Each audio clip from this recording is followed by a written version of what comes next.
Hi viewers, இன்றைக்கி நம்ம பார்க்க போகிறது டூ வச்சு நம்ம எப்படி சென்டென்ஸ் மேக் பண்ணலாம் அப்படிங்கிறது. அதாவது நம்ம டெய்லி லைஃப்பில் நம்ம யூஸ் பண்ணுற தமிழ் வாக்கியங்களை எப்படி நம்ம இங்கிலீஷில் சேஞ்ச் பண்ணலாம் அப்படிங்கிறத பார்க்க போகிறோம். ஓகே, ஸோ வாங்க இன்றைக்கி நம்ம கிளாஸ்க்குள்ளே போகலாம்.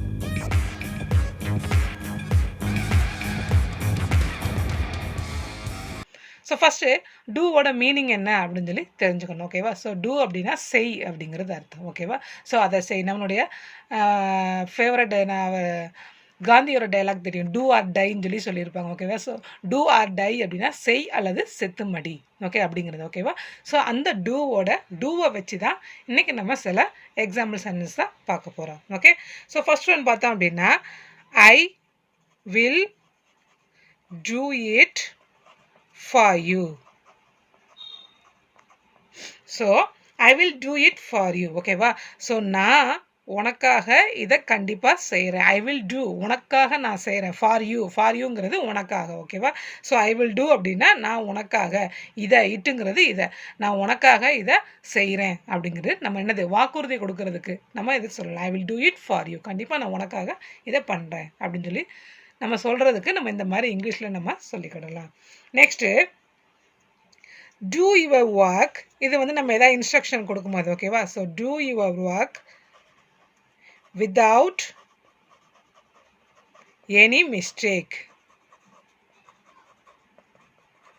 ஸோ உன்னுடைய ஒர்க்கை பண்ணு. டூ யுவர் ஒர்க் வித்தவுட்னா இல்லாமல். ஓகே, என்னது இல்லாமல் பண்ணணும் அப்படின்னா எந்த வித ஒரு மிஸ்டேக்கும் இல்லாமல் உன்னுடைய ஒர்க்கை பண்ணு. ஓகே, உன்னுடைய ஒர்க்கை செய். So do your work without any mistake. So any அப்படிங்கிறது எதுவுமே இல்லாமல், எந்த வித ஒரு மிஸ்டேக்கும் இல்லாமல் என்ன பண்ணணும், உன்னுடைய ஒர்க்கை செய் அப்படின்னு சொல்லி நம்ம இன்ஸ்ட்ரக்ஷன் பண்ணுறோம். நம்மளுடைய வீட்டில் உள்ள பிள்ளைங்களுக்கு இல்லைனா ஆஃபீஸில் நம்ம கீழே வேலை பார்க்குறவங்களுக்கு நம்ம இந்த மாதிரி பேசலாம். ஓகேவா? நெக்ஸ்ட்டு இப்போ நம்ம வீட்டுக்கு வந்து யாரோ வராங்க, அவங்களுக்கு நம்ம சாப்பிட கொடுத்துட்டோம், சில காஃபி இல்லைன்னா லஞ்சு ஏதோ ஒன்று கொடுத்துட்டோம். ஸோ அதுக்கப்புறமும் அவங்களுக்கு ஏதாவது வேணுமா அப்படிங்கிறத நம்ம எப்படி இங்கிலீஷில் கேட்கலாம் அப்படின்னா, so do you want anything else. ஓகேவா? ஸோ டூ யூ வாண்ட் அப்படிங்கிறது என்னது, உங்களுக்கு வேறு எதுவும் வேணுமா, உங்களுக்கு வேறு எதுவும் விருப்பமா, இல்லை வேறு எதுவும் வேணுமா. ஓகேவா? ஸோ எனிதிங் எல்ஸ் அப்படின்னா வேறு எதுவும். ஓகேவா? ஸோ உங்களுக்கு இன்னும் வேறு எதுவும் வேணுமா அப்படிங்கிற மாதிரி நம்ம கேட்குறது. ஓகேவா? So do you want anything else. ஓகேவா? ஸோ இப்போ யாராவது புதுசாக வந்தாங்க, இதை வந்து நம்ம ஏற்கனவே ஏதாவது கொடுத்ததுக்கப்புறம் இன்னும் ஏதாவது வேணுமான்னு கேட்கும். இல்லை அப்போ தான் வராங்க அப்படின்னா அவங்கள்ட்ட எப்படி கேட்கணும்னா டூ யூ வாண்ட் எனிதிங் அப்படின்னு சொல்லி நம்ம கேட்கலாம். ஓகே, உங்களுக்கு ஏதாவது கொண்டு வரட்டுமா, உங்களுக்கு ஏதாவது குடிக்க கொண்டு வரட்டுமா, டீ ஆர் காஃபி, இல்லைனா do you want coffee or tea அப்படிங்கிற மாதிரி நம்ம கேட்கலாம். இல்லைனா டூ யூ வாண்ட் எனிதிங், உங்களுக்கு ஏதாவது வேணுமா அப்படின்னு கேட்கலாம். ஸோ ஏற்கனவே ஏதாவது கொடுத்துட்டோம், இன்னும் உங்களுக்கு ஏதாவது வேணுமா அப்படின்னு கேட்கும்போது நம்ம என்ன போடணும் அப்படின்னா எக்ஸ்ட்ரா இந்த எல்ஸ் அப்படிங்கிற வேர்டை நம்ம ஆட் பண்ணிக்கலாம். Okay, do you want anything else, இன்னும் வேறு ஏதாவது வேணுமா. இது மோஸ்ட்லி ஹோட்டலில் நம்ம போனோன்னா கேட்பாங்க. Okay, so do you want anything else அப்படின்னு சொல்லி கேட்பாங்க, அதாவது இன்னும் வேறு எதாவது வேணுமா அப்படின்னு சொல்லிட்டு. ஓகேவா? Next I know what to do. Okay, so I know what to do. ஓகேவா? ஸோ இப்போ நம்ம இது வந்து எல்லாரோட லைஃப்லையும் நடக்கிறது. நம்ம ஏதாவது ஒரு ப்ராப்ளத்தில் இருக்கும்போது நிறைய பேர் வந்து அவங்களுடைய சஜஷனை கொடுப்பாங்க, அவங்களுடைய ஒப்பீனியன் சொல்லுவாங்க. நீ இப்படி அப்படி இந்த மாதிரி செய்யக்கூடாது, அப்படி செய்யக்கூடாது, நிறைய பேர் சஜஷன் கொடுப்பாங்க.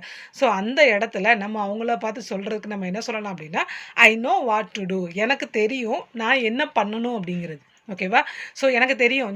நீ சில நேரம் வந்து அது வந்து என்னது அக்செப்டபுளாக இருக்கும், சில நேரம் வந்து நம்மளை வந்து இரிட்டேட் பண்ணுற மாதிரி இருக்கும். ஓகேவா? ஸோ அந்த மாதிரி ஒரு சுச்சுவேஷனில் இந்த மாதிரி நம்ம சொல்லிக்கலாம். ஓகேவா? ஸோ எனக்கு தெரியும் நான் என்ன பண்ணணும் அப்படின்னு.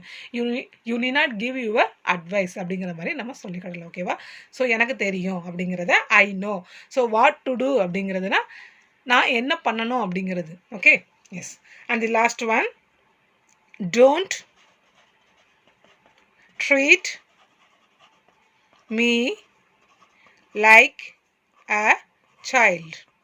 ஓகேவா? ஸோ இது வந்து என்ன அப்படின்னா, ஸோ வீட்டில் உள்ள சில லேடிஸை வந்து சில பேர் வந்து வெளியில் தனியாகவே விட மாட்டாங்க. ஏன்னா நீங்கள் வந்து லேடிஸு வெளியில் போய் தனியாக இருக்க மாட்டீங்க. ஸோ ஒரு செக்யூரிட்டி வேணும், கூட ஒரு ஆள் இருந்தால் தான் வெளியில் போகணும் அப்படிங்கிற மாதிரி இருக்கும். இல்லை வீட்டில் உள்ள சின்ன பிள்ளை, அதாவது ஓரளவு வளர்ந்த பிள்ளைங்களே இன்னும் நம்ம என்ன அந்த சின்ன பிள்ளை மாதிரியே பிஹேவ் பண்ணுவோம். ஸோ அந்த மாதிரி உள்ள பிள்ளைங்க இல்லை அந்த மாதிரி உள்ள லேடிஸ் வந்து அவங்களோட அந்த ப்ராப்ளம் வர சுச்சுவேஷனில் இந்த சென்டென்ஸை நம்ம யூஸ் பண்ணலாம். என்ன அப்படின்னா, don't treat me like a child. Okay, so என்னைய வந்து ஒரு குழந்தை மாதிரி ட்ரீட் பண்ணாதீங்க. ஓகேவா? ஸோ நானும் ஒரு மெச்சூர்டு பர்சன் தான். I know everything. எனக்கும் எல்லாமே தெரியும். அப்படிங்கிறத நம்ம இந்த சென்டென்ஸை நம்ம யூஸ் பண்ணி சொல்லலாம். டோன்ட் ட்ரீட் மீ அப்படின்னா என்ன இந்த மாதிரி வழி நடத்தாதீங்க. Okay. So treat me like a child. எது மாதிரி வழி நடத்துகிறாங்க? ஒரு குழந்தைய எப்படி வழி நடத்துவாங்களோ அதே மாதிரி நீங்கள் என்ன தயவு செய்து வழி நடத்தாதீங்க அப்படின்னு நம்ம சொல்லிக்கிடலாம். ஓகேவா? எஸ். ஸோ கண்டிப்பாக இந்த சென்டென்ஸ்லாம் உங்களுக்கு யூஸ்ஃபுல்லாக இருக்கும்னு நினைக்கிறேன். நம்மளோட டெய்லி லைஃப்பில் நம்ம யூஸ் பண்ணுற சென்டென்சஸ் தான் இன்றைக்கி நம்ம பார்த்துருக்கோம். ஸோ இதே மாதிரி டூ யூஸ் பண்ணி நீங்கள் இன்னும் சில சென்டென்சஸ் மேக் பண்ணி உங்களுடைய ஸ்போக்கன் இங்கிலீஷை டெவலப் பண்ணிக்கோங்க. தேங்க்யூ ஃபார் வாட்சிங் அவர் வீடியோஸ்.